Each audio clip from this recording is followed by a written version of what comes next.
Happy birthday to Janvi. Best wishes to your future.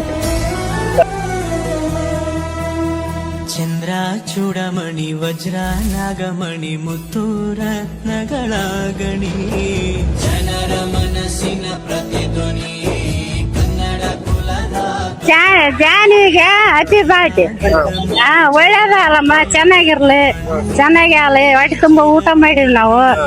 ಮನ ತಡೆಯೋ ರಾಜನಿ ಧರೆಗೆ ಒಲಿದ ಸೌಭಾಗ್ಯನಿ ಕೋಟಿಗೊಂದು ಮನೆತನವೋ ದಾನವೇ ಇವರಿಗೆ ಸಿರಿತನವೋ ನ್ಯಾಯ ನೀತಿಗೆ ಕನ್ನಡಿಯೋ ಸತ್ಯ ಧರ್ಮಕ್ಕೆ ಮುನ್ನುಡಿಯೋ. ಯಾವುದೇ ಒಂದು ಕಾರ್ಯಕ್ರಮ ಇರಲಿ, ಆಹಾರ ಗಳಿಗೆ ಇವರೇನು ಮಾಡ್ತಾ ಇದ್ದಾರೆ ಈ ಸೇವೆಗೆ ಎಲ್ಲರೂ ಕೈ ಜೋಡಿಸ್ಬೇಕು. ನಾವು ಕೂಡ ಪುಣ್ಯ ದಿನಗಳಲ್ಲಿ ಕೈ ಜೋಡಿಸ್ತೇವೆ ಅಂತ ಹೇಳಕ್ ಇಷ್ಟಪಡ್ತೇನೆ. ನಮಸ್ಕಾರ.